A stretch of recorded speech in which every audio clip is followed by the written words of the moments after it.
So, yeah, I think I kind of messed up that, but yeah, I think you can see that. Alright, yeah, so we're going to pull these out, continue pulling them out, and that's an empty bag there, so we can throw that away. Alright, so we go ahead and get started with Magic the Gathering unboxing. First card here is it's called Constructo Fragmentado. Looks like it's in Spanish, but I can read that. So, los fragmentados destruyen a aquellos que se acercan a skip la colmena central. Los fragmentos de metal retorcido esparcidos por el suelo advierten a cualquier artífice curioso de los trabajos internos de la colmena. I don't really know what that means. It's just the extra text anyway, but it's a pretty cool card. So 2/2. It's looks like a artifact creature. Yeah, criatura artefacto. So it's a 2/2 creature. You'd be able to use this. Just cost 3, 2/2. Pretty good card. You could kind of just put this anywhere in any deck, and you'd be able to play it. So it's a good like middle card for like turn 3, 4. So yeah, we'll go ahead and put that guy in a case.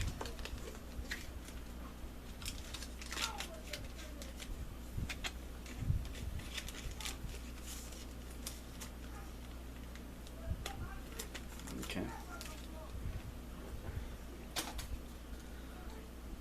Alright. So the next card is it's called Araña Gigante. Again, it looks like it's in Spanish here.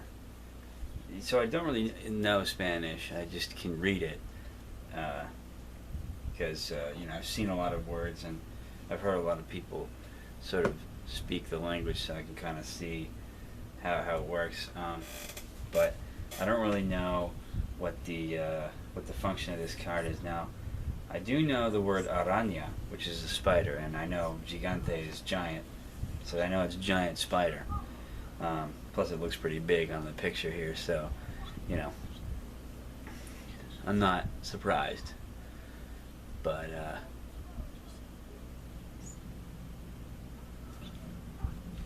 let me zoom in a little bit here. And, it says here, alcance.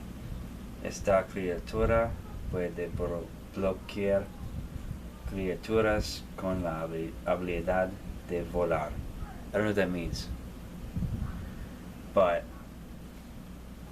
we can look it up. So Google alcance English means scope. So let's say MTG. What does that mean? Scope. Alcance. Reach. Oh, it means reach.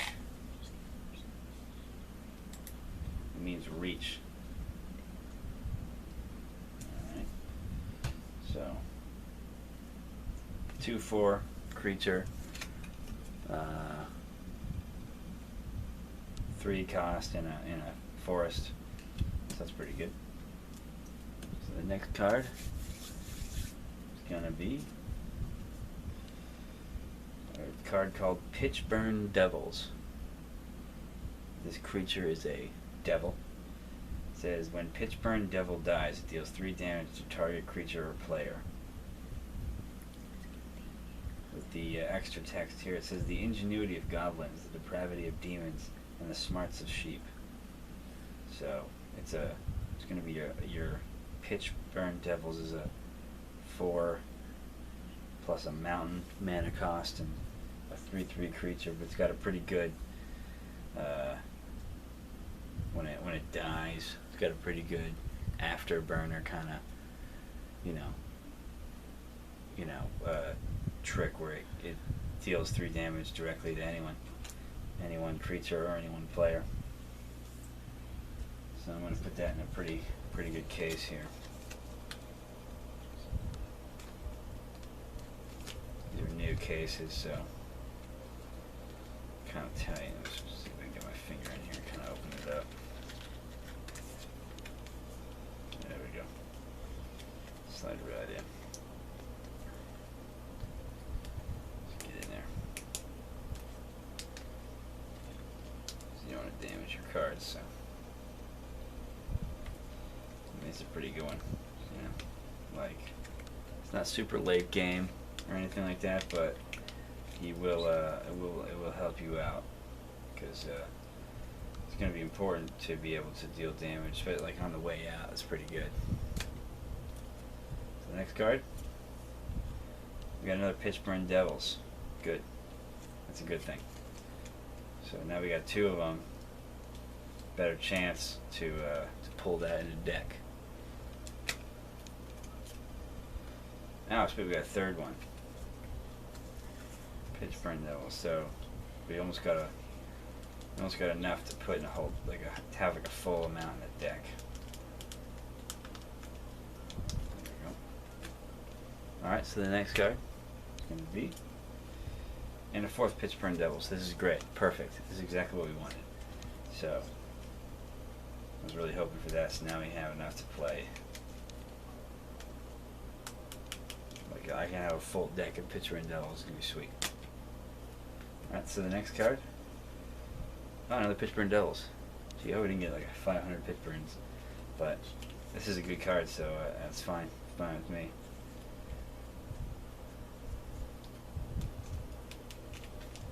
It's getting a little tough to stick these guys in here, but. Okay. Next card. Hope it's something new. It's not. It's another Pitchburn Devils. Is this all Pitchburn Devils? We gotta be careful here. Uh-oh. Okay. Alright. Something's going on. We've just been sold a bunch of Pitchburn Devils. Okay. Okay, you can't have this many in a deck. So now what are we at? Is this 5 here? 5, 6, 7, 8, 9, 10, 11, 12, 13 pitch devils. So well, okay, that's fine because now I can have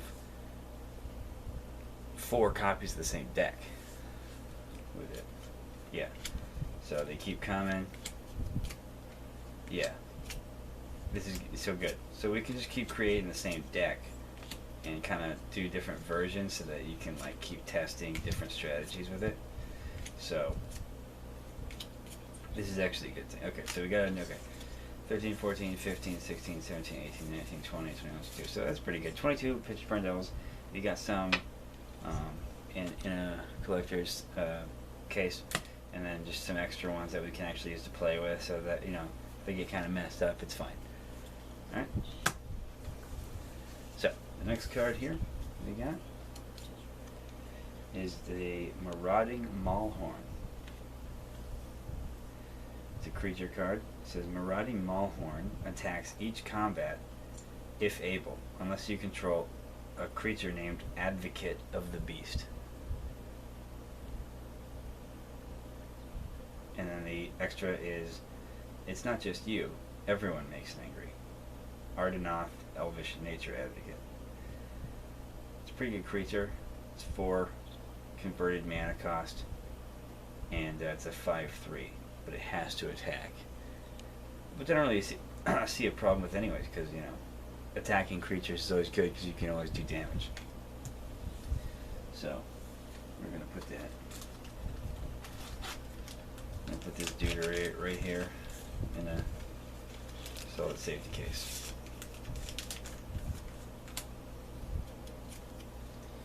Okay, got another one. Let's see if we can pull a good set of them. Sweet. Now we got our mint set, mint condition, like never played, perfect in condition. So we can seal that one off. Good to go. Now if we got any extras, we can use them to create other decks. Okay, cool. So we got 2 sets. Cool. So, now on to the next card. This is what Magic is all about, baby. Lightning Talons. This is an enchantment. Specifically, it's an aura enchantment. You have to enchant a creature. It says the enchanted creature gets +3/+0 and has first strike. The extra text is a quote. The victim was either clawed to death or struck by lightning. Possibly both. Peljavia, Wojek Investigator. So first strike is an important aspect of the game because it's going to allow, in a battle, it's going to allow your monster to do the damage without taking damage before the opposing creature gets a chance to do any damage to your creature. So that's why your creature doesn't take any damage initially. So that's actually a really good card. It's gonna be important. You know, adding 3 power to your creature is already pretty impressive, but it also gets first strike, so you know it gets some good damage, and it also gets the ability to do the damage faster, basically. So you're gonna wanna put that in the case.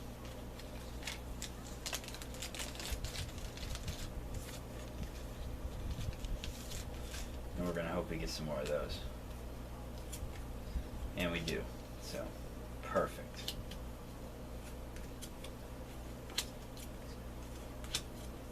Just keep it coming. Cause see, every time you build a deck, you're gonna want some of these in there. I got about 7 or 8 of them. Seal that off. Perfect. Alright, so the next card that we got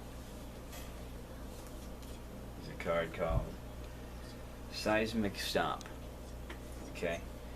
Now this is a sorcery card that says creatures without flying can't block this turn. It's not in me to tread lightly. Rita Geomancer. Creatures without flying can't block.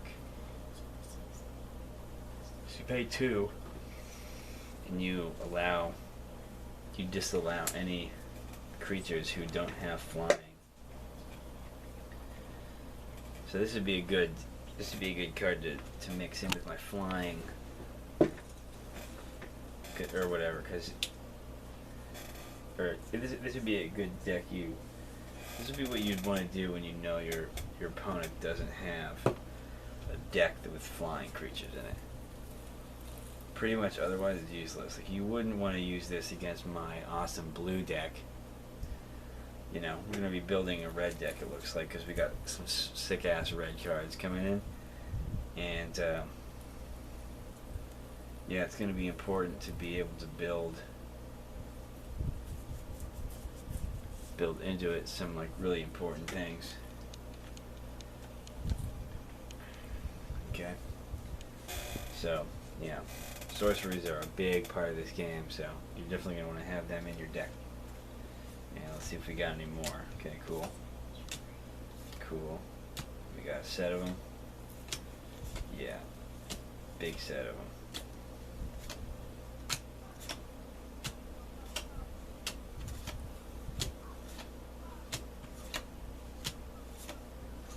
Yeah. What I love about getting all these cards is, like, you know, yeah, it's like you got a lot of the same card. But it's gonna be sweet when I go to put a deck together and I put one together and it's done, and then then I decide, oh, you know what, I need to put another deck together. I had other strategies in mind. I already have all the cards basically ready to go. You know, I want a deck that is gonna run you out of energy and life pretty quickly, because I want to do some damage real fast, and I want to do lots of like damage you can't really counter because you only have 1 mana out so far. That's what your red decks are good for. Alright? Next card. Cyclops Tyrant. It has Intimidate. This creature can't be blocked except by artifact creatures and or creatures that share a color with it. Which means any red or colorless colored monsters. Cyclops Tyrant can't block creatures with power 2 or less. So, single eye, blinded by rage. Cyclops Tyrant can only block creatures with a power 3 or greater, basically, because it's too powerful. He doesn't like bother with ants, you know? Like, he's just gotta go power all day. Really strong creature. You know? You're gonna want him late in the game. You're gonna want to bring him in. You know, pay that 5 mana cost, 3/4 creature, but he's got some sweet attributes, can't be blocked. You know? Throw in a seismic stomp, dude, it's unstoppable, dude. Even if you're against a red deck or a colorless deck, it's like no one's gonna be able to block shit. We got some more. We're gonna need at least 4 of those. Yeah, keep them coming. This is starting to look like we're gonna have a couple of really solid decks. Basically, these decks are gonna seriously come together. Right, definitely a sleeve for that.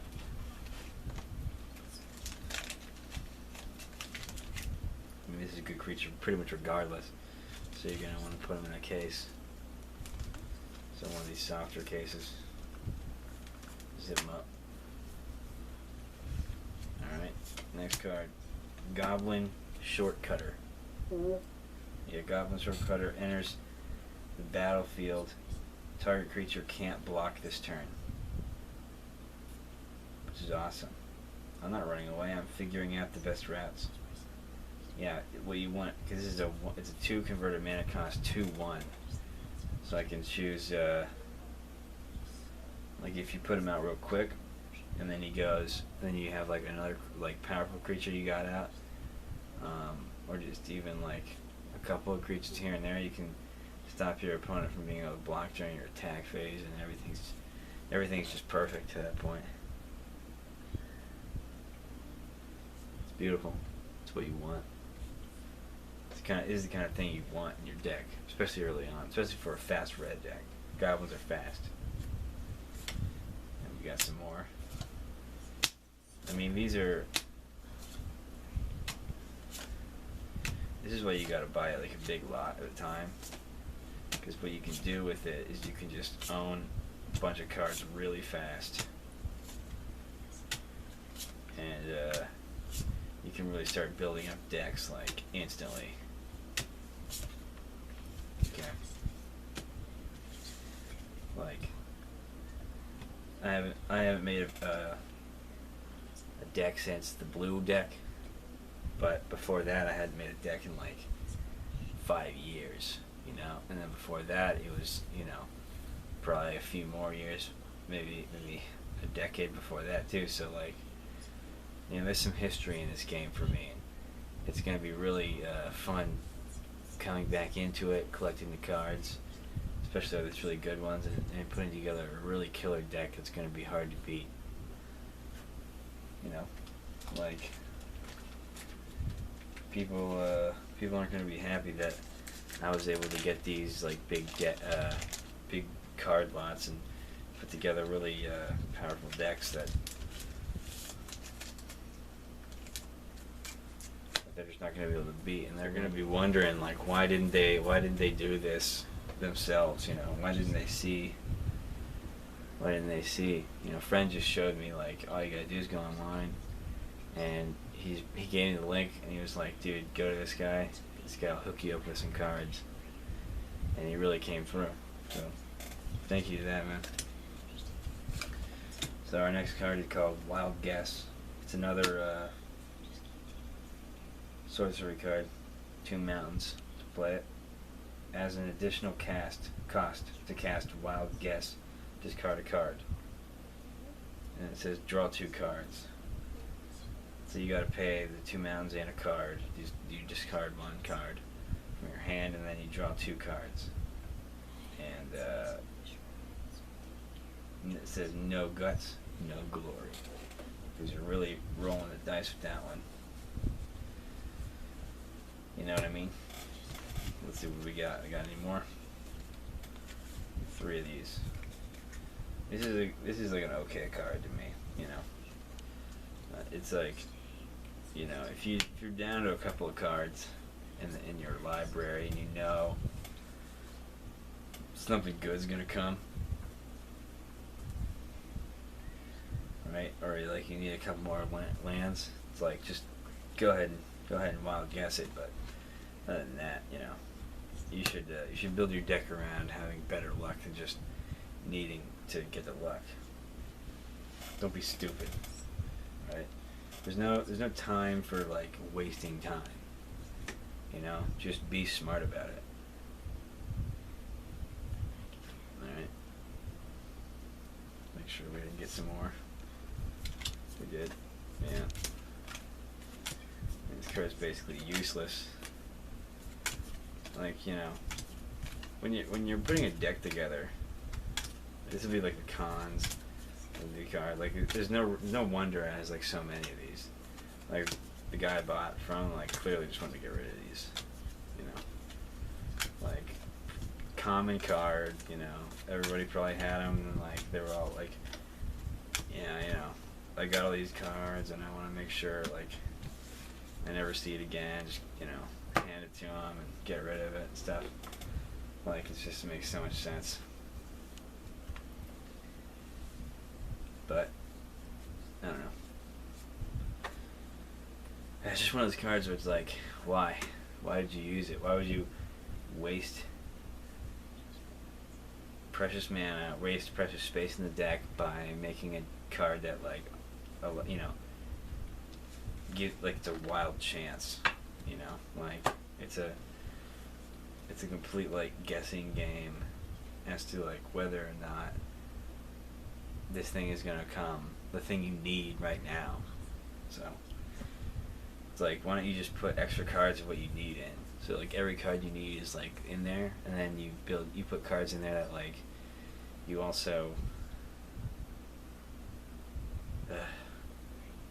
like don't put any cards in there you don't need. You don't need Wild Guess. Like, it's a cool looking card though. I mean, look at the artwork. It's pretty sweet. Your hand sticking into like a furnace or something like that. It has like teeth on it. It's pretty good. No guts, no glory, but you know, no card, no use.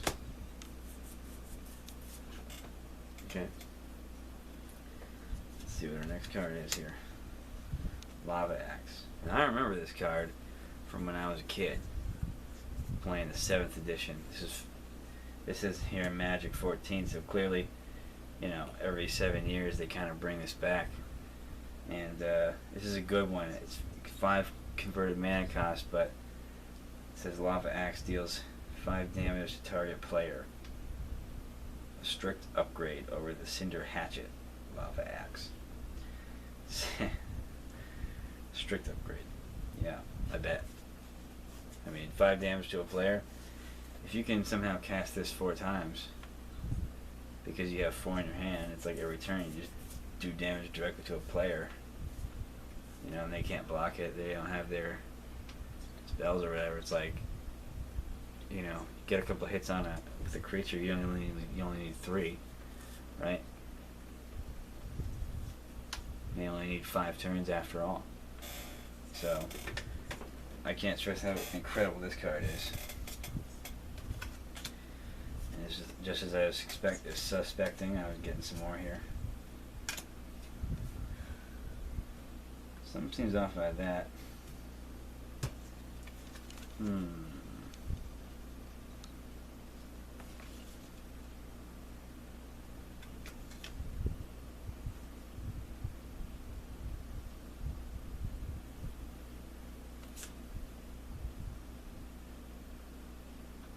don't know, it's hard to tell, but I think one of these is a fake. I'm really trying to look at the color here.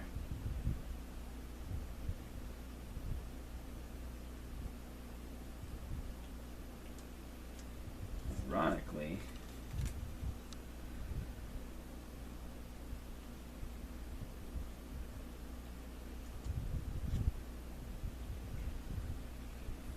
and the color is definitely different. It's the same set, so the color shouldn't really vary. But I think this one's a little weird. It's a little bit like, there's something about this card. It's a little like glossier than usual, and the colors are a little bit like, it's like a slight washed out kind of look to it. It's probably impossible to tell, but this is what the card looks like.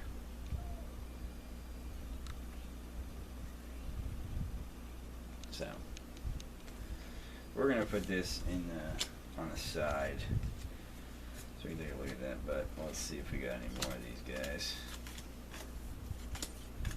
Yeah, so you'd put like 100 of these in your deck basically. This is a solid card if you could. Just gonna kind of load it into this thing. So maybe we can fit in there. A lot of these, I may need to go with a different kind of case here. Sort of better, wider case thing. Yeah, that's gonna be good. Put this in. Okay, so our next card is gonna be a card called Thunderstrike. This is an instant card, so you can basically play it whenever you want at any point in the game.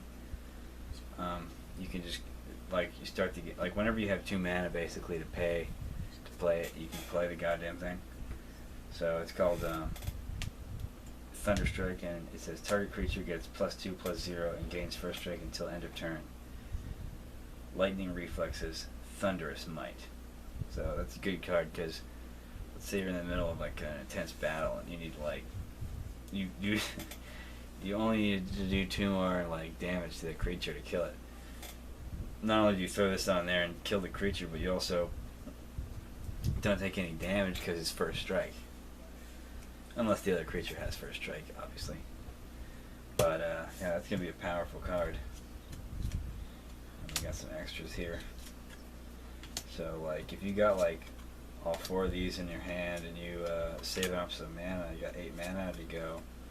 You can just go back to back to back with these things and do like a little chain reaction thing, and just own left and right, dude. Like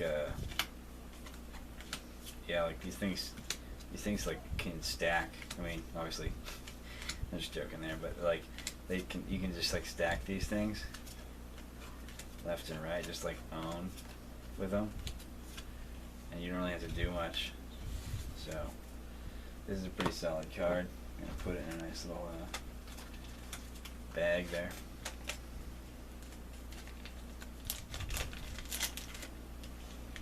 Let's get a bag case. This bag cases are pretty solid. You know, you don't want to like, you definitely don't want to damage any of your cards when you're playing with them. So you definitely put them in a case. Okay, so the next card that I got is called Chandra's Outrage. This is another instant card. Again, whenever you can play it, just do it. Chandra's Outrage deals 4 damage to target creature and 2 damage to that creature's controller. Chandra never believed in using her inside voice. And yeah, can't tell. It looks like you can see you got like the dragon in the background, sort of a knight up front. Um, it looks like his head's on in flames, you know, like his head's on fire. Either, well, I can't tell if his head exploding here, but it just looks like it's a fireball kind of. But that's pretty good. You know, it's a good amount of damage. You can do some damage to your player, to your opponent's creature, and then to them as a player. Sorry guys, I'm a little tired, I guess. It's a little late now, but yeah. Just I'm gonna finish this video for you guys because I really appreciate you watching and helping me get through some of the harder times. Because, like, you know, when things are going good, you know, like, you don't have to worry and stuff. And whoa, ah, crap. Dump the cards all everywhere.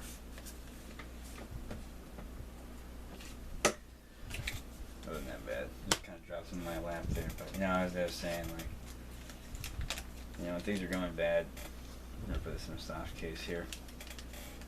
Just keep these guys safe. When things are going poorly, like, sometimes you can't sleep and you just kind of, like, need something to do. But, you know, things are going to turn around. And, you know, I got my magic cards and I got my buddies to play with, so it doesn't really matter. So the next card that we got is Smelt, and it's another instant, and it's called Smelt, and it's an instant, and it says destroy target artifact. Now this is a really good card, especially if you're playing against an all artifact deck. You can destroy any of them. Looks like that wasn't Darksteel after all, said Koth of the Hammer. It's a good card because you can destroy any artifact, and it only costs one mountain, and you can do it as an instantaneous thing. You can totally like interrupt someone's like strat and, you know, just blow them out of the water with this thing. It's cheap cost, you know, and you'll never see it come in, you know. It's a good one to put on the sideboard because you never know who's got artifacts. If you know the person's style, you know they've got artifacts coming, then definitely, you know, go for this deck or whatever. So we're gonna see how many of these that we got. Yeah, like you're gonna want to put 4 of these for sure on the sideboard because whenever someone plays with like a really heavily stacked artifact deck, you're going to want to make sure that you can get rid of them. Because artifacts are kind of weird. Like, they're old cards, you know, artifacts, like they're old, but they basically retain usage in the newer versions of the game. And, you know, they allow, so, let's see, this is a pretty important card. We're gonna, well, but it's like half important. We'll just put it in a regular case here.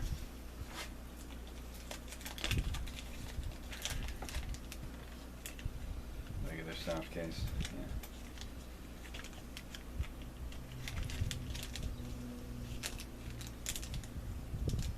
Like artifacts, it's funny because like they sort of seem to have like an obsolete nature about them because they're so old, but at the same time, because the game gets updated and there's new like mechanics and stuff, the old mechanics can sometimes really prove to be like you know, some of the most deadly things. Like look for example at like the wheel, right? They invented the wheel like 2,000 years ago practically, and we're still using everything. You know what I mean? Your car's got a wheel. And it's got a steering wheel, like it's just everywhere there's wheels. So, you know, you push around a cart at like a grocery store that's got wheels on it, you know. There's just non-stop wheels.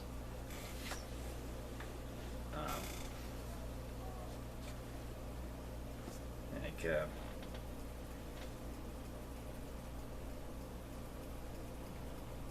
I don't know, like model sets and stuff that have wheels. You know, it's so ingrained too. It's like the idea of a wheel isn't kind of in your head.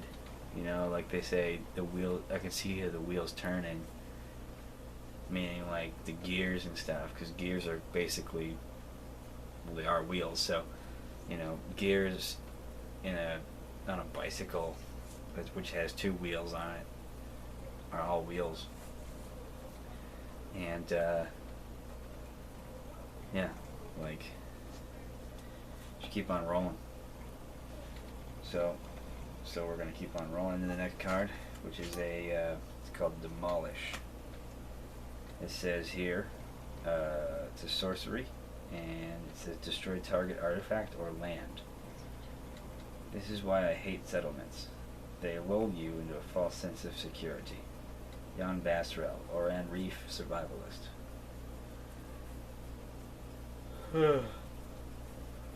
Again, sorry guys, it's really late at this point. But I'm gonna power through, you know. I just drank a Dr. Pepper like 30 minutes ago or whatever, so, you know, like, that should power me through this.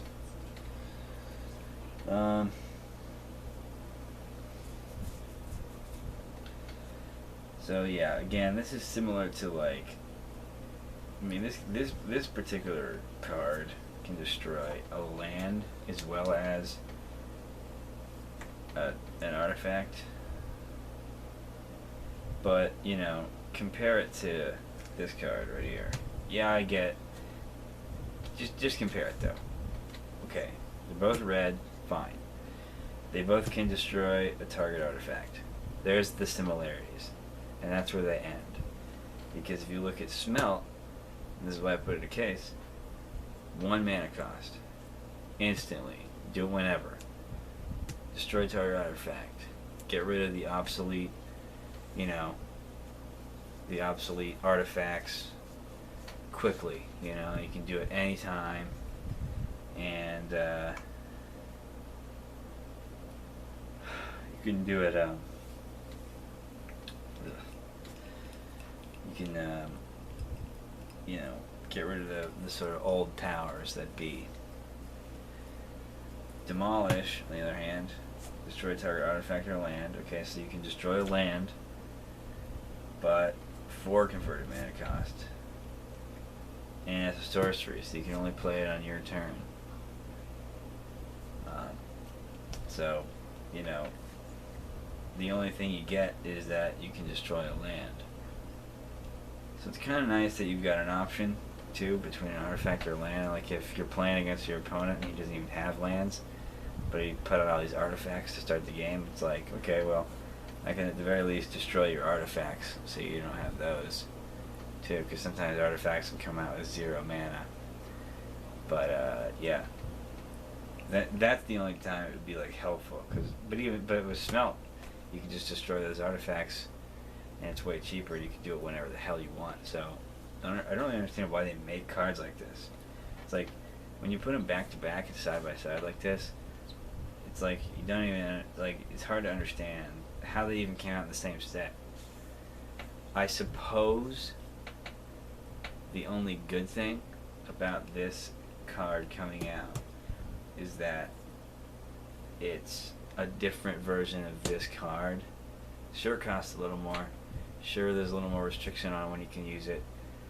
But it is red, and if you need 8 destroy target artifacts in your deck, because the 4 that you have in your deck from Smelt aren't enough, then you're lucky enough that you can put Demolish in. So there's kind of like the full range of what's good, what's bad, and what's useful about Demolish versus Smelt versus both versus neither. So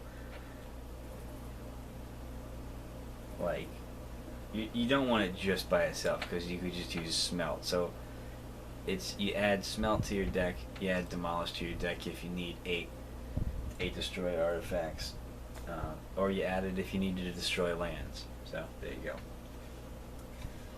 And we got some more demolish. More demolish. Yeah, this one's clearly a fake card. It's got like this. There's just more. There's more like magenta in the color of it. Like it's hard to tell, but yeah. And there's another one here. There's another fake one. So all right, you got the third pile out of 5. Yeah. Let's see if we got more. Okay, so that's the last of that one. Demolish. So yeah, and we got 4 good demolish cards. I'm just gonna stick it on the side with the wild guess. Alright, the next card that we have. This is gonna be an interesting one. Boom. First blue card. First card that's not Magic, the 14 Gatherings. I don't really know what this card is. I don't really know what it says. It looks like it's in Korean. It's a it's a $5 card. 3/2 creature. It's got some sort of ability with something with a 2/2 token probably, but you know, I really don't know how to read or understand Korean, so this is sort of going to be a weird one. I'm going to have to put this in the maybe pile. Okay, so it looks like someone opened up a pack of like Korean cards, you know, and this is either an instant or a sorcery. There's not even like a creature kind of thing, so basically useless. Yeah, someone just opened up a pack. We got a bunch of blue ones, white ones coming in, you know. Here's another blue one. This is cool. This is like a wall or something because it's a 0/6, you know. So no attacking with this one.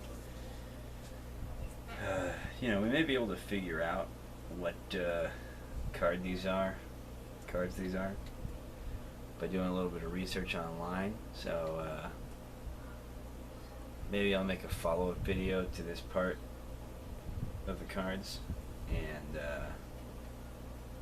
we'll be able to figure out what they are, what they do, and how to use them. So I'll sort of maybe I'll do like a reaction video to this video that I'm recording right now, and I'll try to explain what these cards do. Alright, cool. Whoa, what is this? Alright, so we got a gold card, and looks pretty interesting. You know, it's another Korean. Looks sort of like a snake dude. Like it's like a mermaid guy, man. So a merman, but it's like a snake man, or man snake. And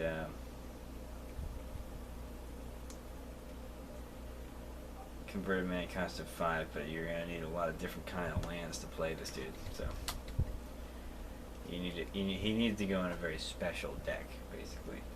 We could try building it sometime. Alright, cool. So we've got a different language, but it's still not English. This one looks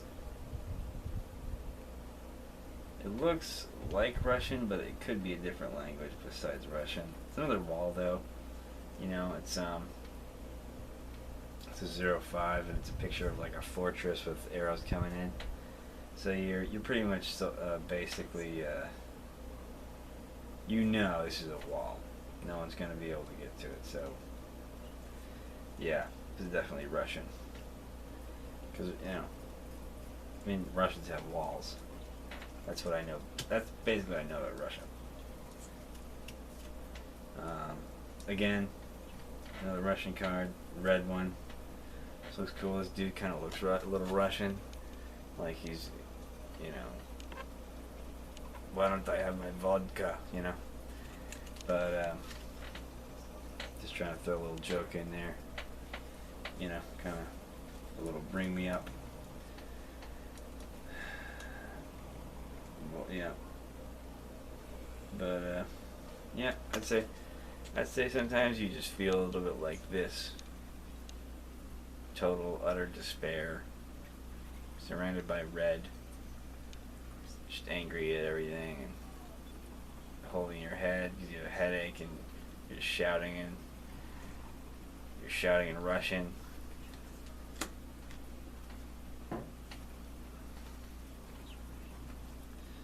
Yep. And well, this is an artifact.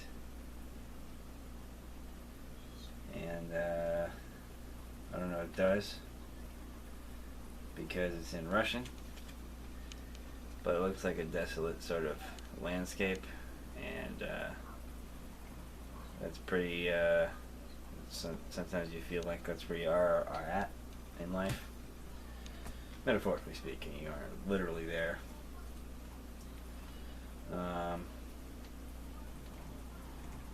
Got some sort of like tiger guy, maybe like an angry Tony the Tiger.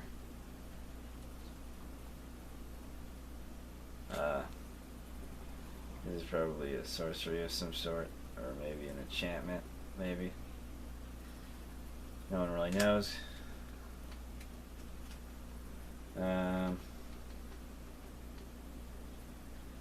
5/5 creature card. Pretty powerful. 6 mana cost. Pretty expensive. He's a gold card, so you're gonna need fire, water, burn to play him. The next card is this sort of not holographic, but the creature in the card looks like it's holographic. You know what I mean? Like if you were to see it in real life, you'd probably be like sort of shiny, like a holographic card. But it's basically like a it's kind of like a ram. He's a little tall, and he's got like long horns and everything. And he's got like an ethereal sort of see-through skin body, and there's also like a ghostly trail of either white hair or after image. So yeah.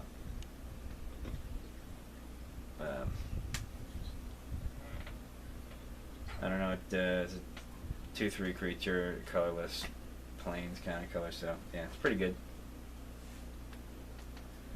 Probably would work well if you could read it. Got another one of these. I don't really know what it does or what it's called. It's kind of like a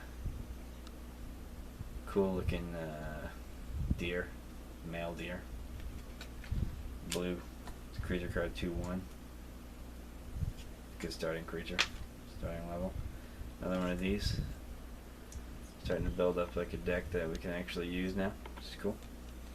You know, it kind of looks like somebody opened up the same pack of cards. All right, here we go. Back to English.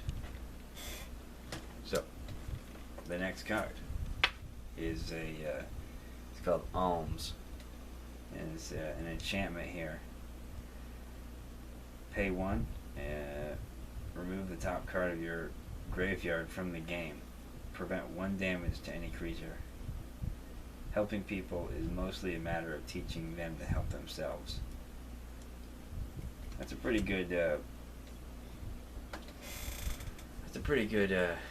an adage, you know. That's a pretty good aphorism, you know.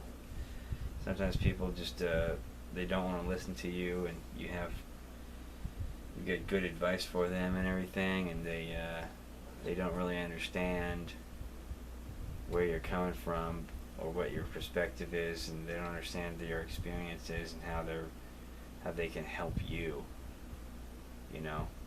And a lot of times people are they remain ignorant, but in sort of a willful way. They do it to themselves, you know. They choose to ignore, you know, repeated attempts to help out and you know, you can find yourself in a lot of emotional distress as a result. But you know, you can always pay one and remove the top card of your graveyard from the game, and you can prevent one damage to any creature. So, you know, that may just come in handy when you're fighting a creature that has just the same amount of toughness or power as you have, a creature with toughness. So you can just kind of play this and use the activated ability whenever. Do we have any more of these? Nope. That's a pretty good card though. So I'm going to set it to the side. We may decide to put that in a case later. So we're going to put it in a maybe pile. This next card here is called Errand of Duty. It's an instant card. Put a knight token into play. Treat this token as a 1/1 white creature with banding. I don't know what banding is. I mean, I can make a guess, I suppose. Banding, NTG. Magic banding. Bands are blocked as a group. If any creatures with banding you control are blocking or are being blocked by a creature, you divide that creature's combat damage, not its controller, among any of the creatures it's being blocked by or is blocking. What the hell does that mean? Bands are blocked as a group. If a creature with banding you control, if creatures with banding you control are blocking or are being blocked by a creature, you divide that creature's combat damage among the creatures it's being blocked by or is blocking. Oh, so I get to choose. That's pretty good. That's cool. We're going to put that in a maybe pile too. Alright, this next Plains card. This is cool because we're getting some pretty cool like Plains style cards. We're gonna have a good white deck coming up. There's a lot of enchantments though, so we're gonna need to see some creatures real soon. And not Russian ones, please. Alright, it says Kithkin armor. It's almost like I've got a lisp. Kithkin. Kithkin. Enchanted creature cannot be blocked by creatures with power 3 or greater. That's good. Keeps the strong guys away. Sacrifice Kithkin armor. Prevent all damage to enchanted creature from one source. So that's kind of like armor break, but I can use it to save myself from one particular source. Which is weird because you have to put that on a really low level creature, because otherwise, you know, I don't know, you aren't going to be attacked by anything greater with power 3 or greater, so, or blocked by it, so there's no use. What's the point of putting it on a small creature though? You could save the creature, but only one time, prevent all damage, but you lose the armor. Here we go. We got a card called Syncopate. It's an instant card, blue. Counter target spell unless its controller pays X. The mana cost is X and water. If that spell is countered this way, counter target spell unless its controller pays X. If that spell is countered this way, remove it from the game instead of putting it in its owner's graveyard. Quote is, memories can't simply be washed away. The mind must be scrubbed clean. Ambassador Loquacious. Yeah, that's pretty good. But it may require you to expend a lot of mana, and that would not be very good. You're going to need mana late in the game. And that's really the only time that this is going to be helpful for you.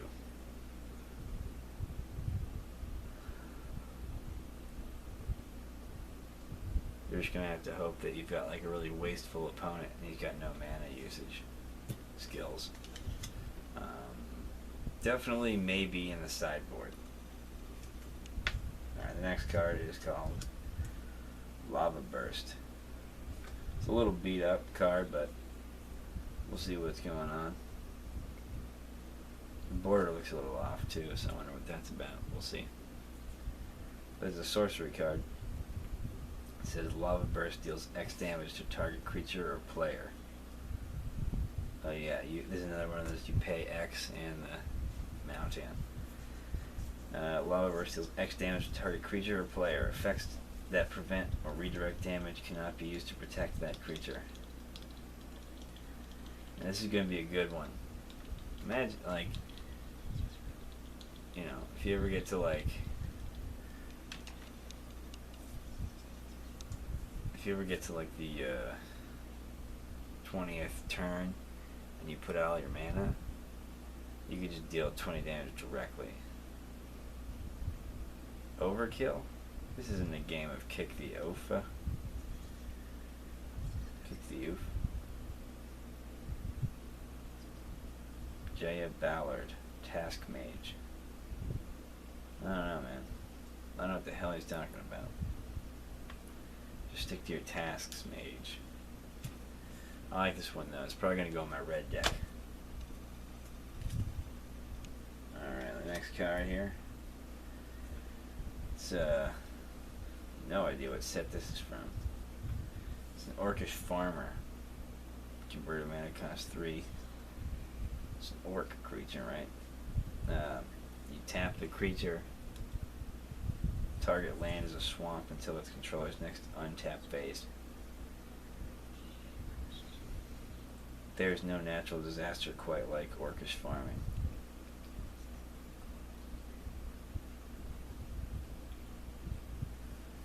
I can't tell if that's a joke or not. It's kind of funny sounding, but it's got like the sound of a joke, but it's just like doesn't make me laugh. Like I can see its humor, but it doesn't seem like there's stuff to like laugh at these days. So I'll probably put this in my red deck. Red deck redemption. All right, we got a card here which I am really confused about. Okay. It says here, whenever, I don't know what the heck this is, dude. What the heck am I looking at? There's some sort of like double card. Well, this is the facing up position, so it's called the Faithful Squire. It says, whenever you play a sprite, whenever you play a spirit or arcane spell, you may put a key counter on Faithful Squire. At the end of turn, if there are 2 or more key counters on Faithful Squire, you may flip it. Okay, so you can actually flip it okay. But you have to play a spirit or an arcane spell. Okay, and then it becomes Kaizo, Memory of Loyalty, and it gives this creature flying, and you remove a key counter from Kaizo, Memory of Loyalty. You can prevent all damage that would be dealt to target creature this turn.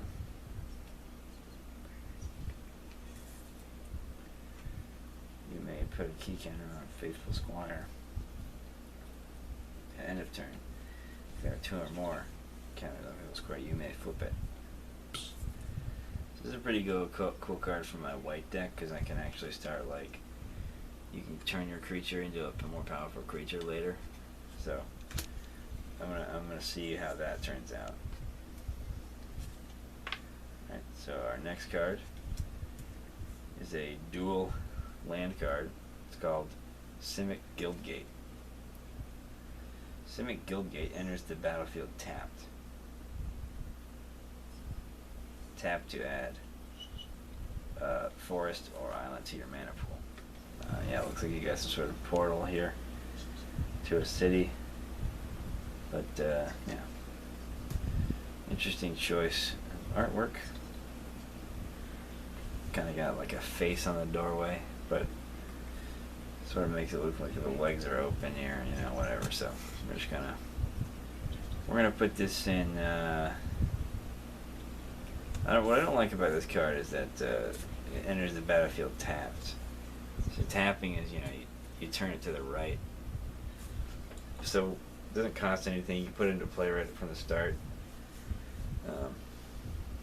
or at any point if you haven't added a land already. You can put this guy in the battlefield. He's tapped, so you can't even use it right away. So.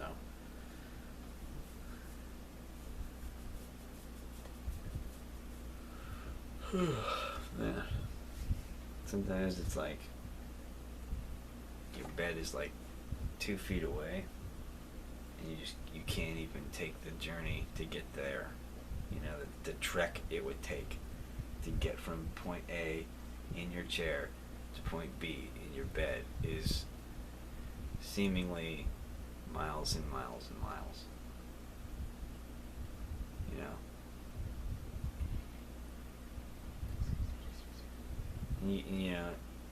You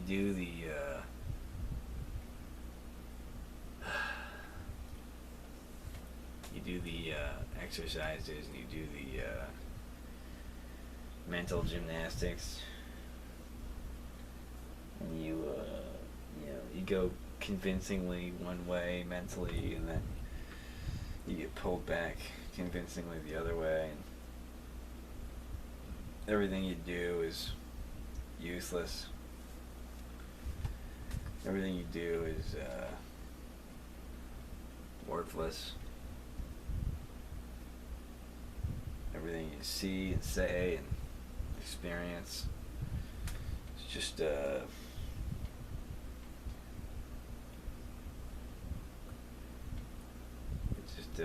it requires some sort of escape, basically.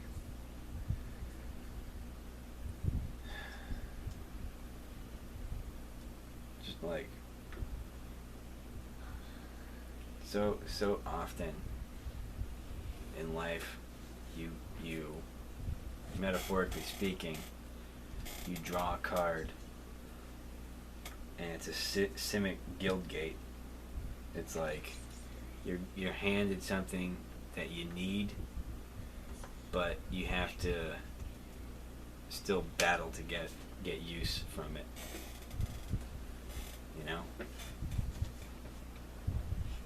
So just a lot of problems. But eventually, it'll turn around. 90 degrees, and you'll be able to push forward, but not at this point. You gotta wait a turn. You gotta wait while someone else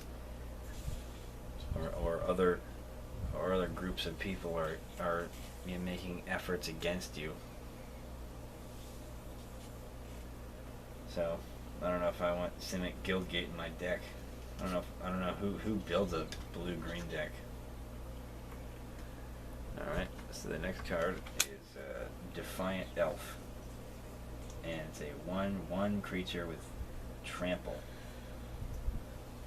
Not really sure if that's useful or anything, but it's extra text is, I lost one home when Yavi Maya was destroyed. I will not lose another. Defiant Elf. It's an elf creature. Elf creatures make solid green decks, because it's pretty much all you can get in a green creature is an elf creature. It's either that or a hunted wumpus. So yeah, you're definitely gonna want to put like a healthy mix of elves in your deck, because they can kind of help each other sometimes. And you could do like a white green deck, because there's a lot of enchantments and enchanted creatures in the white decks, and adding some damage to this Defiant Elf here who already has trample is going to be a solid thing. It's going to be something you'd like to see. Hopefully we got some more. We didn't, but that's fine. I'll put this in my green deck. How about that? Okay. This next card is called Sprouting Vines. it says search your library for a basic land card, reveal that card, and put it into your hand, then shuffle your library. And it also says storm. When you play the spell, copy it for each spell played before it this turn. So when you play like a different card and then it finishes and you play another card, any spell, it says. So that includes creatures and that includes other stuff. So you can play a bunch of things and you play this last and you can search your library for basic lands, reveal it, and you put it in your hand. So super helpful, you know. Play 10 cards, do this, get 10 lands. Really can't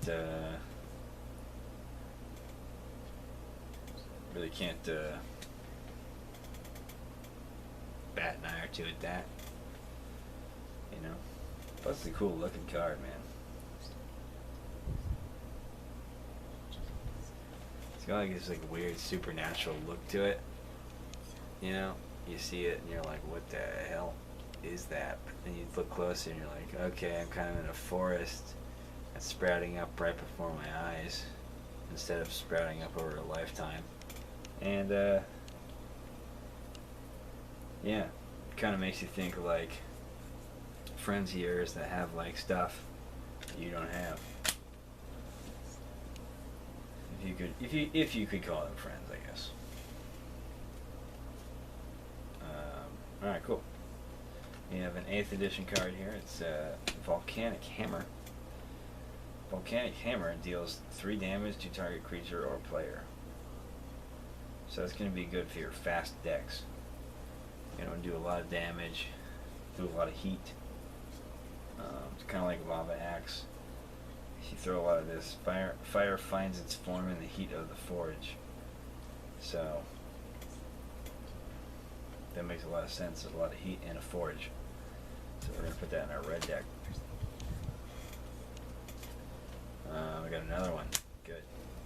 Keep them coming. We got another Lava Axe too. So this is interesting. We got a different text on the Lava Axe this time. But it says Lava Axe deals 5 damage to a target opponent. Lava Axe meant to cut through the body and burn straight to the soul.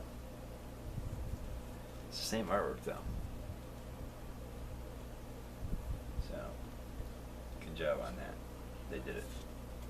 We're gonna stick that over there. Alright, here we go. Just like I was talking about before. This is a elf creature, Elvish Pioneer creature, Elf Druid. It says, when Elvish Pioneer comes into play, you may put a basic land card from your hand into play, tapped. It's pretty good. Because, like, put a couple of these guys out, and then you got yourself a really badass forest. You know? It only costs one guy to play, one mana to play. It's one guy, so. If you could find a way to get them out, like, boom, boom, boom, like just throw 2 of these out. If you just imagine this. You got 4 Elvish Pioneers in your hand. You first turn put out a land, and or let's say you have 3 Elvish Pioneers in your hand and 4 lands. And your first turn, you put out a land, put out Elvish Pioneer, put out another land. And then, you know, next turn you play 2 more lands, put out the other, you tap 2 more lands, you play the Elvish Pioneer. Or you can put out another land, so let's say in your second turn you pulled an Elvish Pioneer off the top of the pack, so you got 4 Elvish Pioneers in your hand and 4 lands, and you play 2 of them, or you play a land, and then you and you got 3 lands, and then you play all 3 Elvish Pioneers at once, and then you can put out more lands. It's beautiful. But you wouldn't do that though, because you would want to wait and just play one each time and get an extra land every time you put it out, instead of wasting.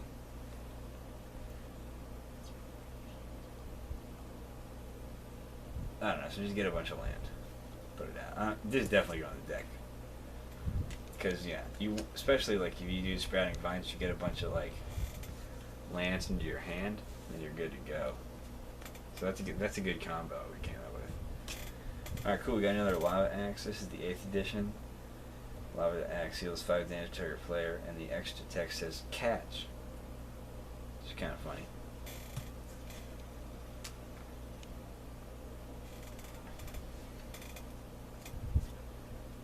Alright, another one of those. You remember Goblin Shortcutter is coming back. Caras de Relampago. We had some of these earlier. This is more Spanish. Again, I don't really know Spanish, so yeah. But yeah, don't really know a lot of things too, so you don't really have to let that let you down. Goblin Shortcutter in Spanish. This thing, Marauder thing in Spanish. Some sort of Minotaur in Spanish.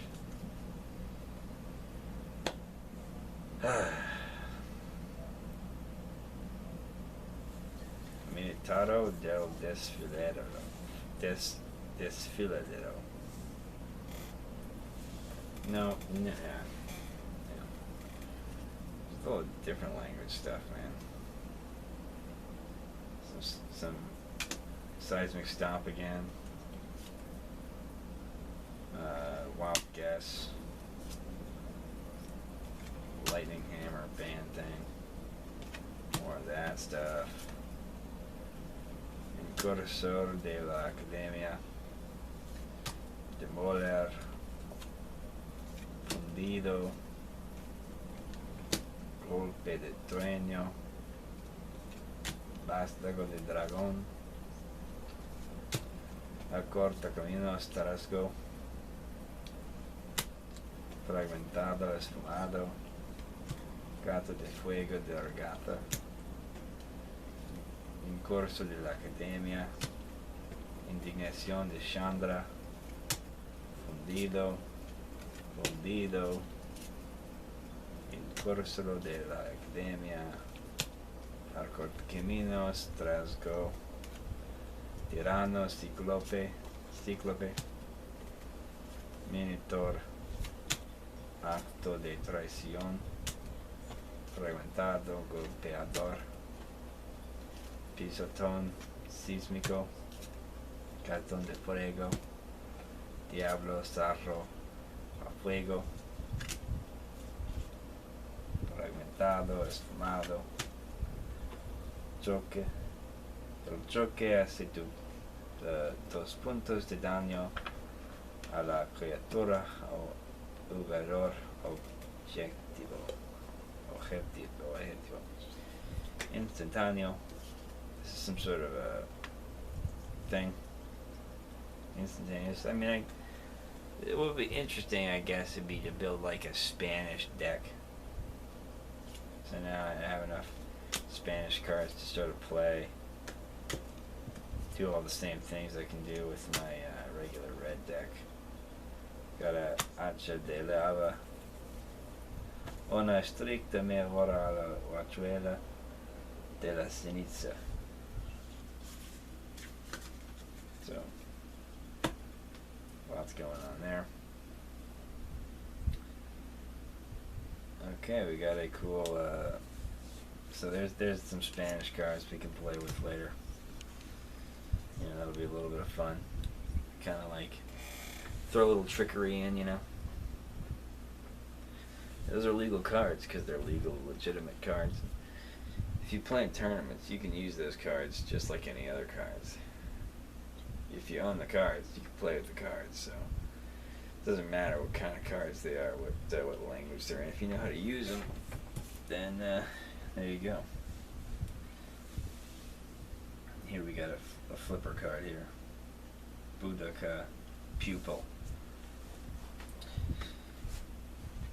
Whenever you play a spirit or arcane spell, you may put a key counter on Budaka Pupil. At the end of the turn, if there are 2 or more, you may flip it. Ishiga, who topples oaks. He's got trample, goes from a 2/2 to a 4/3. Remove a key counter from Ishiga, who topples oaks. Target creature gets +2/+2 until end of turn. It's a pretty powerful card. It's a weird mechanic, but again, I need to get a few more green cards so I can put a cool deck together. Ice Feather Avon. This could be helpful for my blue deck if I decide to add green cards to it, since I don't have very many green cards. But if I can do like half a deck's worth, I could put this guy in here. He's got Morph.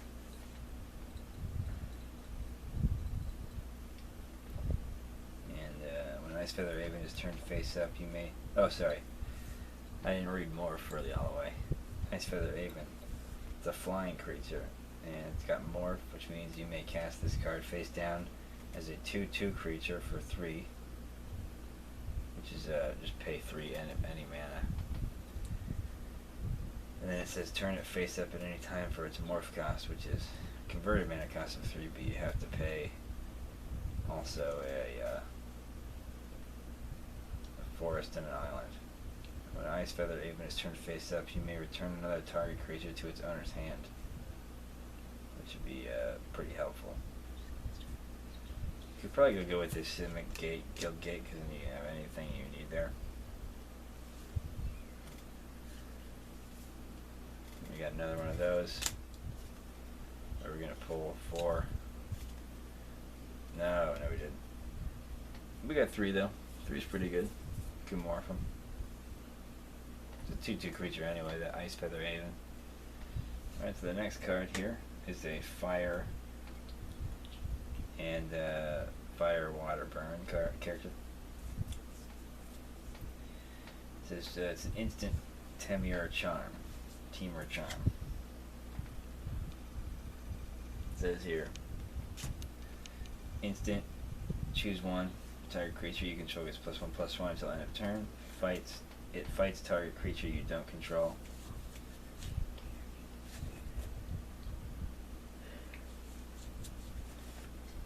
So you get to auto fight a creature, and you get your creature gets +1/+1 automatically.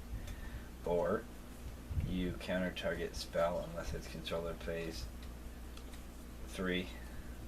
Or its creatures with power 3 or less can't block this turn. So a lot of options on that one. It's a pretty interesting card with a lot of options to it. So we're gonna put it. It's a little busy though, and then a lot of gold there, so it's gonna be hard to play it. Another gold card here. We got red, white, black. It's called Ponyback Brigade. When Ponyback Brigade enters the battlefield or is turned face up, put 3 1/1 red goblin creature tokens on the battlefield. So that's pretty good because you auto get like 3 goblins, and they're red, and they're 1/1. So you just basically amass a giant army out of nowhere. And it's also got Morph. Morph is good because you can basically play the creature for really cheap as a 2/2 creature, which is what the creature is already. But then when you flip it up, you can pay less than what it costs. Depending on the Ice Feather Avon over here, it actually costs more to morph it up. So this is a good card, but we'll put it in the white deck and see what happens there. Actually, we're gonna put it in the red deck because it's gonna be a lucky card to get, but it'll be powerful. Next card. Oh, another one. Next card, another one. Next card. No. This card is a white-black. Chief of the Scale. It's a creature where other warrior creatures you control get +0/+1.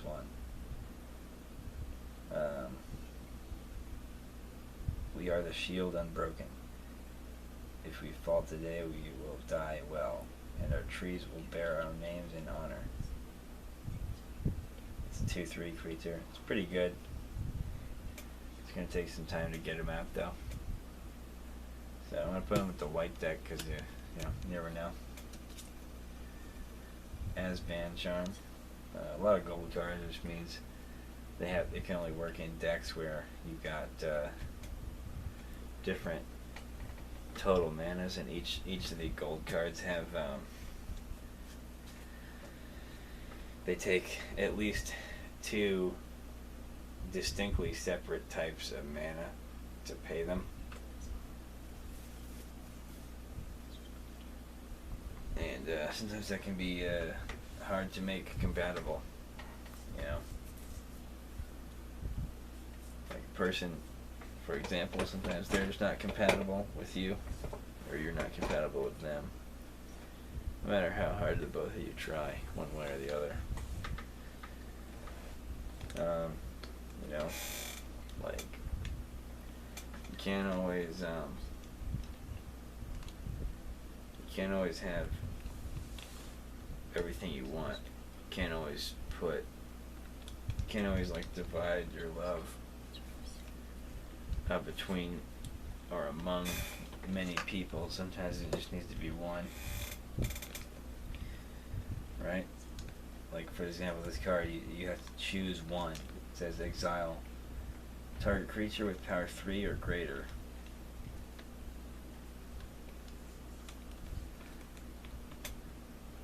Exile target creature with power 3 or greater. So, like, if your opponent's got like a really powerful card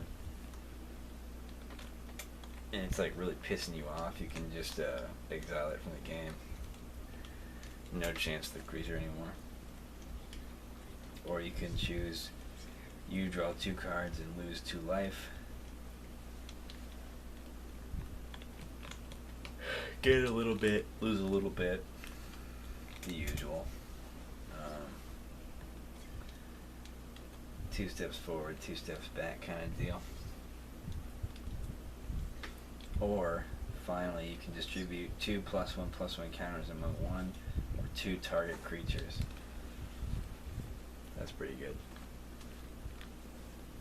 So we're going to put that, we're going to put that with the white deck, just in case. Another one of those. Instant.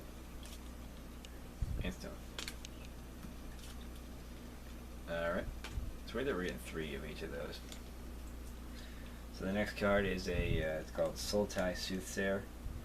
Oh, we got this card before, but it was in, I think it was in Korean. But this time it's in English, so now I know what it says. It says, when Sultai Soothsayer enters the battlefield, look at the top 4 cards of your library. Put one of them into your hand, and the rest into your graveyard. So it's kind of a weird card, because even though he's got good toughness, it's going to be hard to kill him. He doesn't have a lot of power, so he doesn't do a lot of damage. And also, but where he does do damage is he sort of makes you get rid of some of your cards. So, if you got, even if you had 2 really, really good cards in the 4 you picked up, you don't get them anymore. And it's not like it's. What would be fine, of course, is if you had this in your hand, you get to pick 4 up and then discard 3. But you have to just pick one of the 4, and the other 3 go to the graveyard. So it's kind of brutal. Not the kind of card you really need. For how powerful it is, which is very weak, and just not a useful card. Then another one of those. And again, another one of those. But now we got a full set, so now we got another full Simple English set. Okay, this is a cool looking card. I like the color scheme. So the next card here, we got Abomination of Gadul. This is a black, green, blue creature. Six mana cost. It's got morph for one less when you morph it. It's a 3/4 creature and it's got flying, and it says whenever Abomination of Gadul deals combat damage to a player, you may draw a card. If you do, discard a card. So, if you just want to get rid of a card, discard, get a new one, you're good to go. That's pretty good. But I don't have a blue deck. We'll put him with this deck though. See if that morphs into a deck. Alright, the next card here is called Bear's Companion. It's a human warrior. And I know we had something about those earlier. So, when Bear's Companion enters the battlefield, put a 4/4 green bear creature token on the battlefield. The Sultai came hunting for a bear hide. Now I have a belt of Naga skin, and my friend has a full belly. So, it's a pretty powerful creature. I mean, this creature itself isn't, but you can pull, he comes into the battlefield, you get an extra 4/4 creature. Which is pretty good. Just automatically. So, yeah, man, get a companion. We'll stack it over here. Put it in the maybe file. Okay, we got another Firewater Burn. So, this is the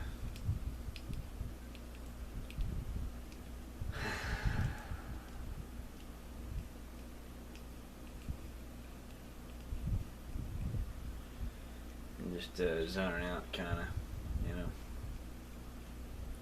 Many reasons. Got the tiredness in me and the apathy.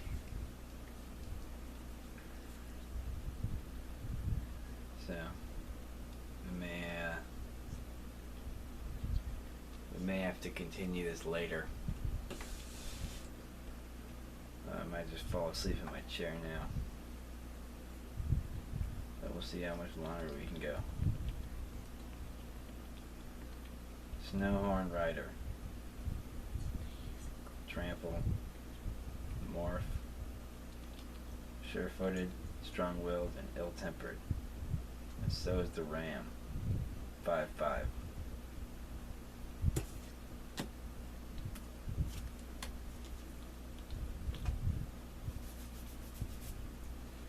Master the Way. Water, fire card. Sorcery. Draw a card. Master the Way. Deals damage to target creature or player equal to the number of cards in your hand. The way has no beginning and no end. It is simply the path.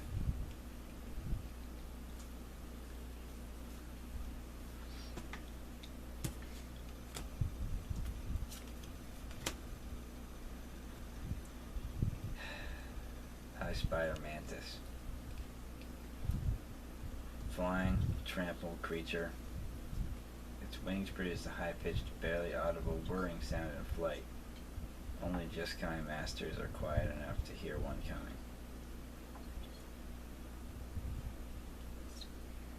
3/3 creature.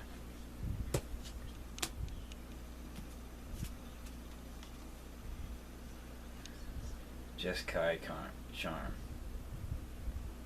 Instant. Choose one. Put target creature on top of its owner's library. Jeskai Charm deals 4 damage to target opponent. Creatures you control get +1/+1 and gain lifelink until end of turn. Lifelink. That's when you do damage and then you gain life. Makes you wonder if when other people do damage to you, does it help their lives any? Abzan Guide. Lifelink. Damage dealt by this creature also causes you to gain that much life. Morph. These roads are desolate and changeable. Follow me or die in the wastes. It's a white, black, green. We'll see if we get any more of those. Winter Flame. Red, blue. Instant. Choose one or both. Tap target creature. Winter Flame deals 2 damage to target creature. Mountains scream with the dragon's throats.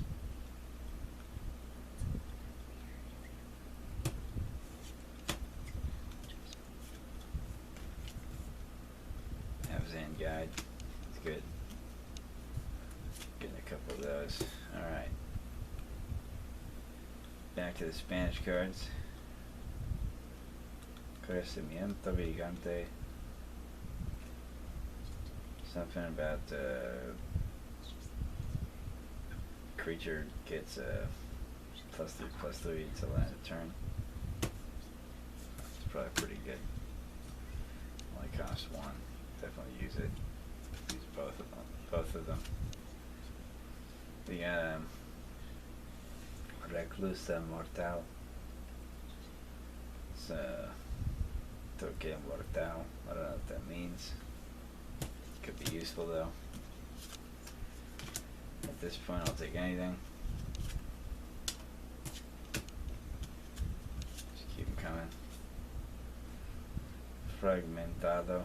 Sacudidor. 5/5 creature. Very, very powerful.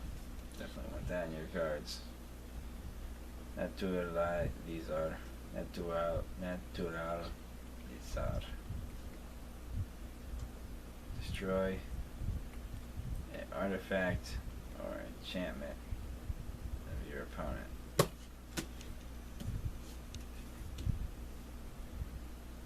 Astucia Delgado Bosque. I don't know. Still learning. Could be anything. Very quickly, my green deck has become Spanish. Sort of a brownish green deck. There's an elf though. Probably want that.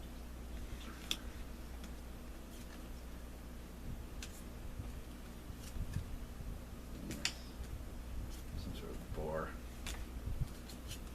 Yeah. And picado.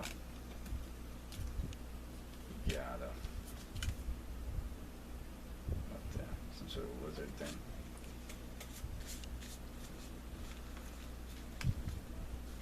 Just trying to make a mess.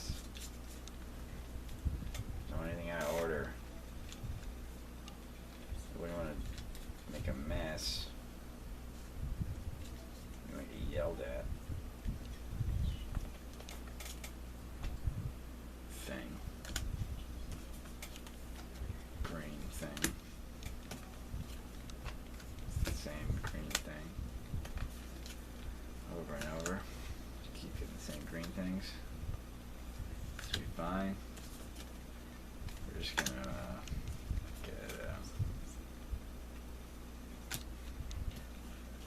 get the same cards over and over. These are all the same card. As far as I know, they're all just green Spanish cards. They just keep saying stuff. Green refuge. Hilarious. Hilarious. The green card that says green in the name.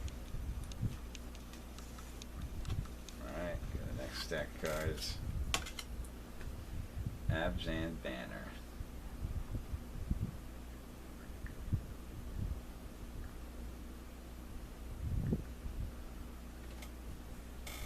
Well,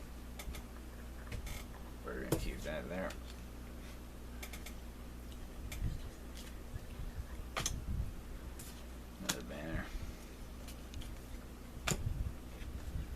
Soul tie banner. Got some different thing there.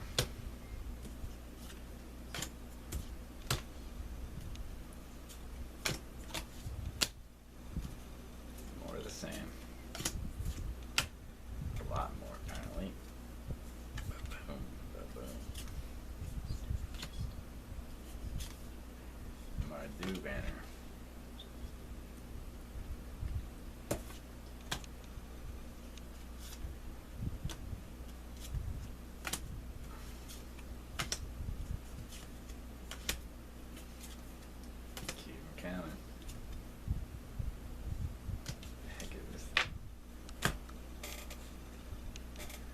Thornwood Falls enters the battlefield tapped. When Thornfield Falls enters the battlefield, you gain 1 life. Well, it's about time. Thornwood Falls. Why do they call it Thornwood if you gain life? I feel like that'd be dangerous. How would you gain life from a dangerous place? Thornwood Falls. Got a bunch of these guys. Thank goodness. You know, all the life we can get. How many of these can you have in your cards at once in your deck? These are land cards. Scoured Barrens. Same thing. You gain a life. That's cool. I could use a life. I could use 1 life. Let me gain 1 life. That's all I'm asking for.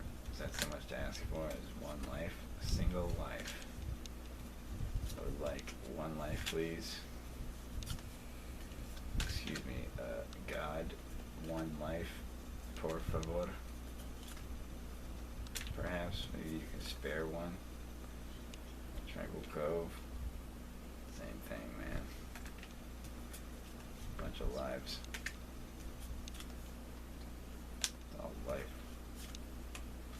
It's all a beautiful picture of an island next to a plains. And a fireball. Windscarred Crag. Gain a life. Tap your thing.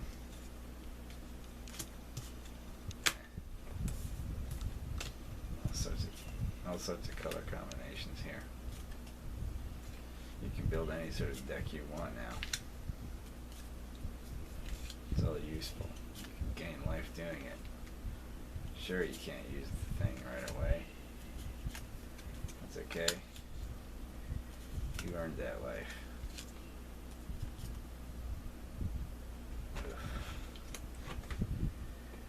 It's like dismal backwater. YouTube. To do. Well, what the heck? Azorius Guildgate. Comes to the battle tapped. It's like this thing, but you don't gain any life. Simic Guildgate. Guildgate. Guildgate. Guildgate. Oh, I need these.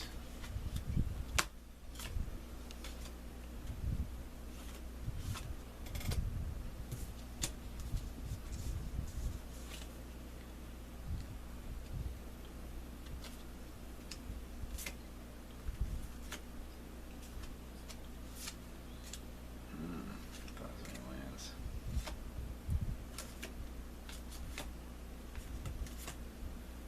Positive lands. Very good highlands.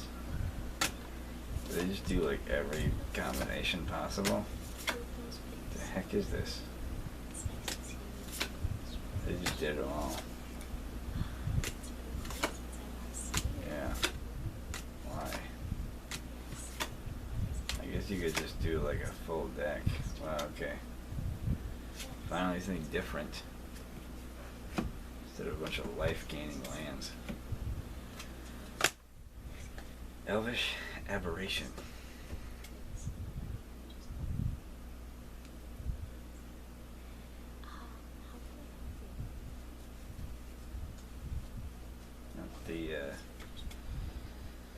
Not the quickest way to get mana into your mana pool, but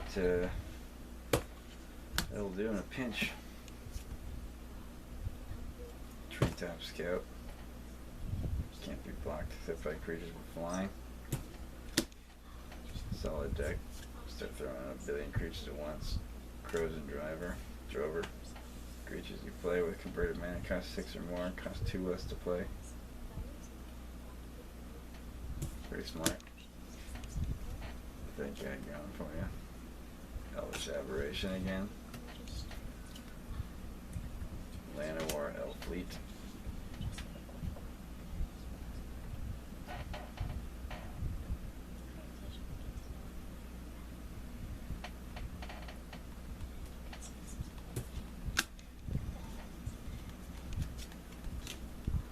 Oh yeah, red card.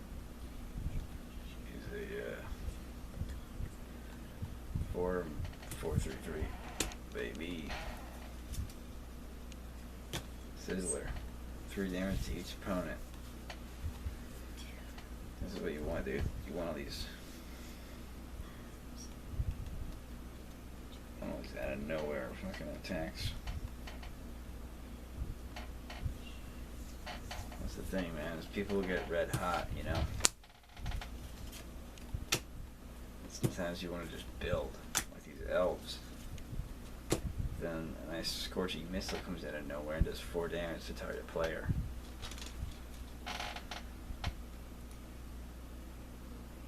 It's disgusting, man.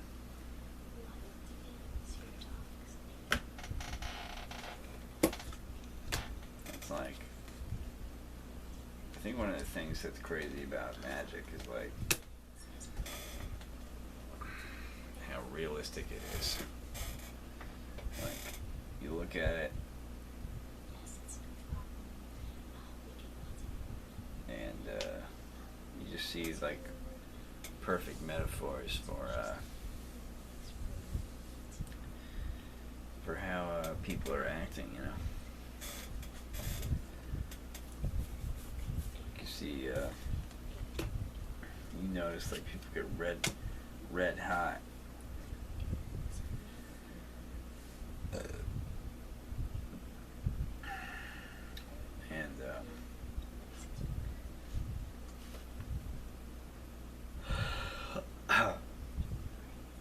People get red hot and they start throwing damage your way, you know. You have to sit there and you have to take that damage. You don't know it yet, but they're not really sunburned people, you know. They're people who are just angry at the world. People who are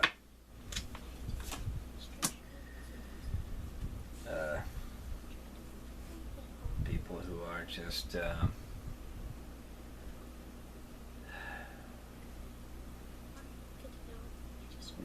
they're really just goblins underneath.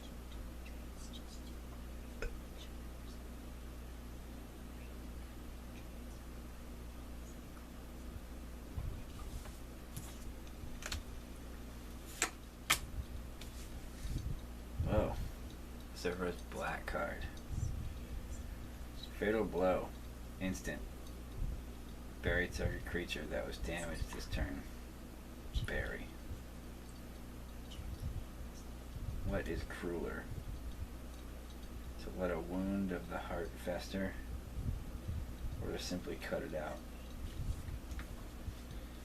It's a really good question, Krovax. Really good question. A wound of the heart. Betrothed in fire. Yep. That's what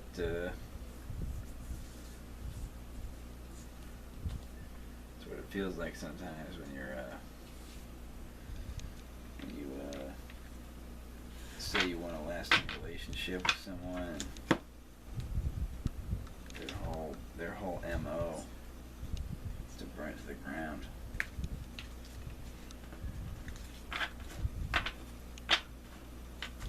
People don't know what to do anymore. You know, people don't learn. You don't treat people badly.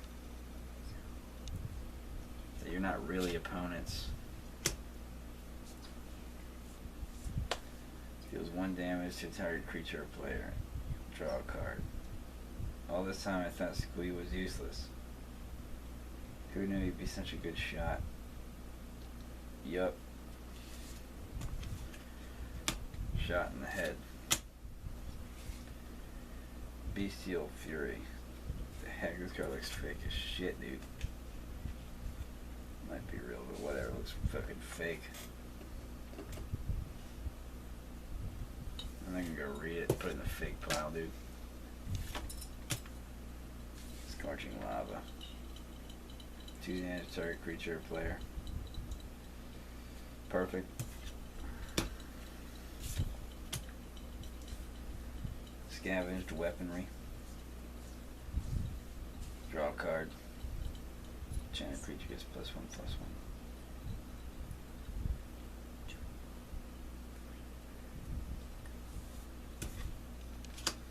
Getting a black deck set up pretty soon. Need a few more cards. Destroy target non-black creature. Can't be regenerated. Beautiful. Just need some creatures that are black, I guess. Orcish conscripts. Cannot be declared as attacking. Unless at least 2 other creatures are also declared as attacking. Cannot be assigned to block unless at least 2 other creatures are also assigned to block. Pretty good. Pretty smart move. Kajildoran Guard.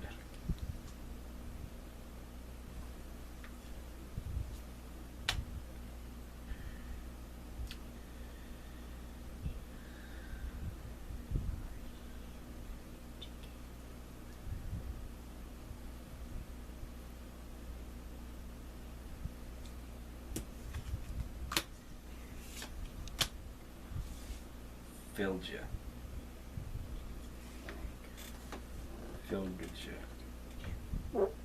Filja comes into play. Put 4 healing counters on it. Pay 0. Remove a healing counter from Filja to prevent 1 damage to creature Filja enchants. Pretty smart.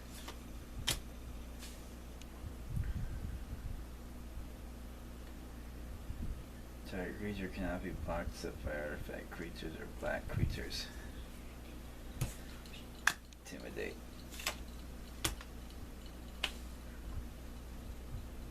Return target creature cards from your graveyard to your hand. Draw a card.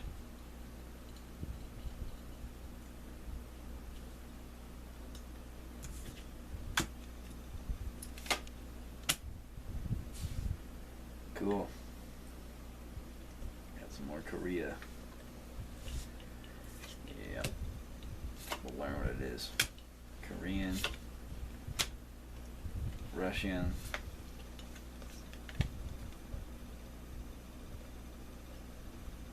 Got some sort of new card in here.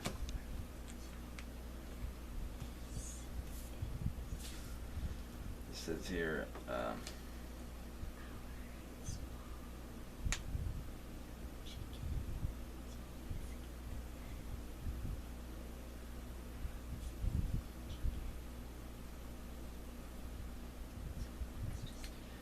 pretty interesting card. I hope we get some more of these. It says it's called Thunderous Wrath. Thunderous Wrath deals 5 damage to target creature or player.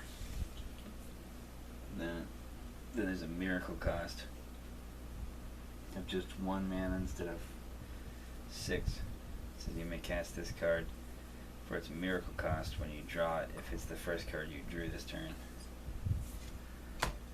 That's going in the deck.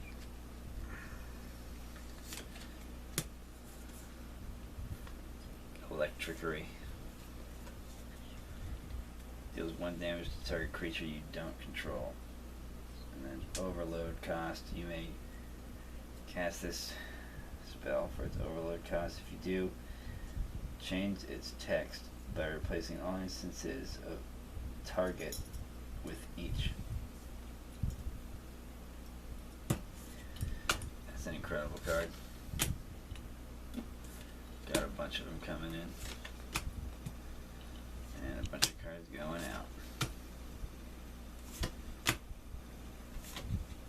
Cards kind of feel weird too, like they feel a little slick and slippery, but not fake, just slippery. I don't even know why you guys watch this stuff. Like what you're here for.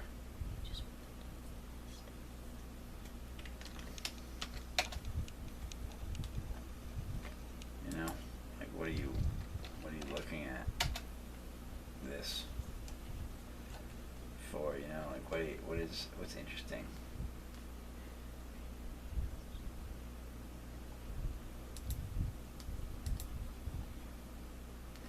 About it at all? You know?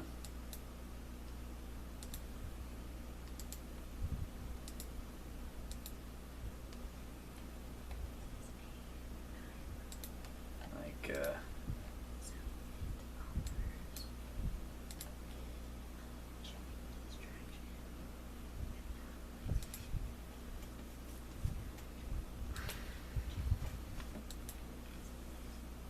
yeah, just go do something else, man. Why do you watch this video? Why do you watch any videos?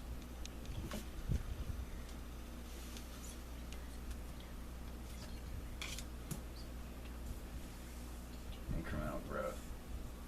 Put a 1/1 counter on a target creature. 2 1/1 counters on another target creature. 3 +1/+1 counters on third target creature.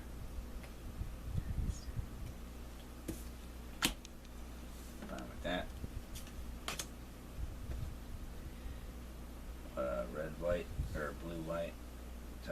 Target player reveals his or her hand. You gain life equal to the number of cards in that player's hand. And would you care to explain why your satchel is radiating an aura of unstable energy?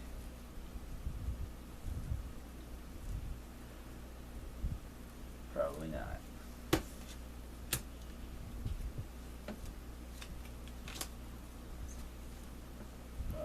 Blue-white instant. Return target creature to owner's hand. You gain 2 life.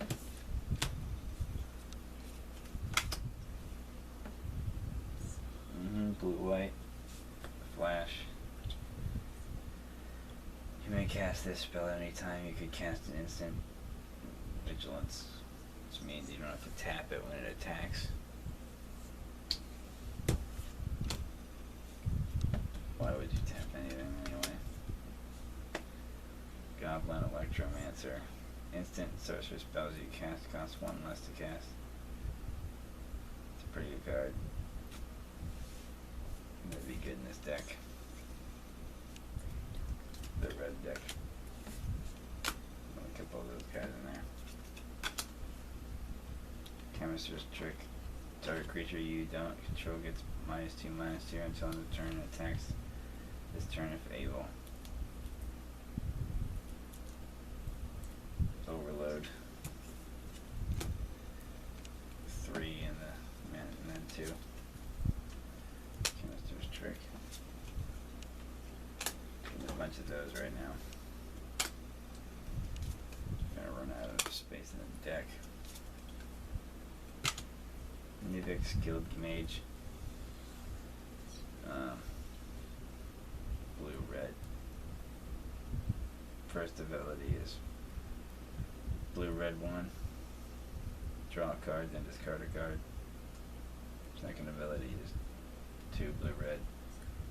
Copy target instant or sorcery spell you control. Choose new targets for the copy.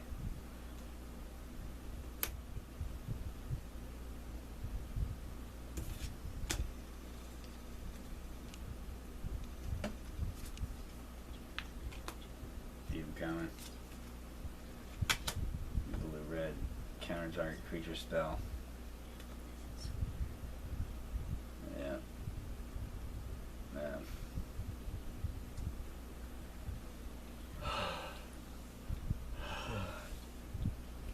Counter target creature spell. Essence backlash deals damage equal to that spell's power to the controller. I mean, I'm reading it, but I'm not like understanding it. I'm just looking at the colors in the picture now.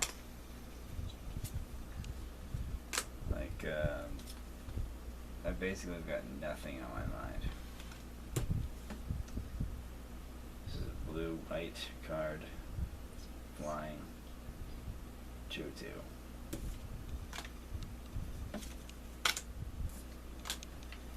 Keeping those coming.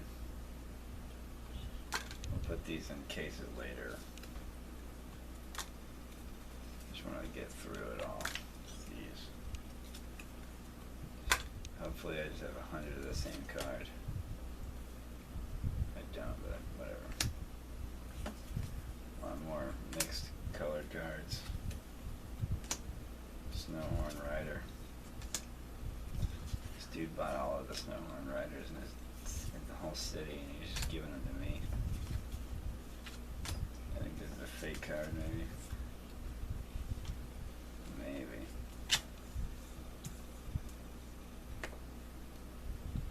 Looks a little weird.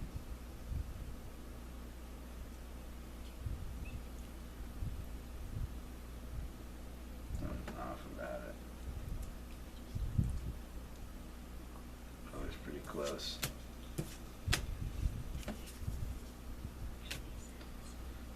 Efreet Weapon Master.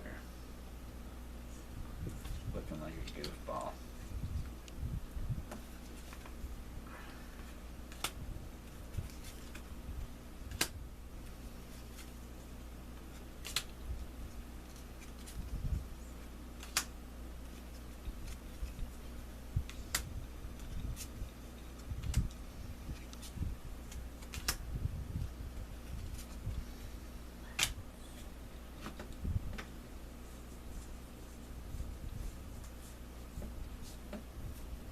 I'm just tired of talking, so I'm just gonna kind of zoom in here.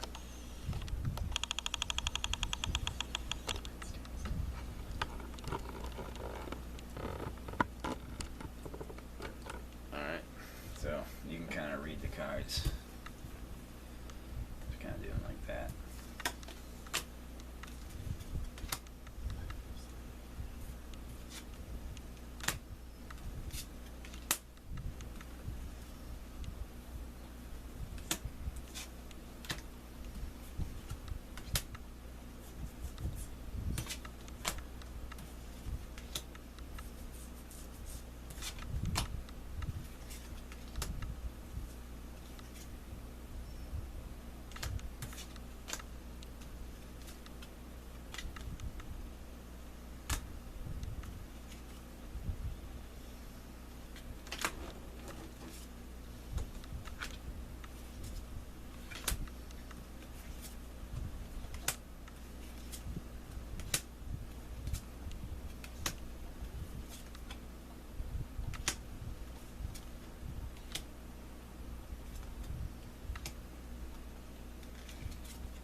Yes.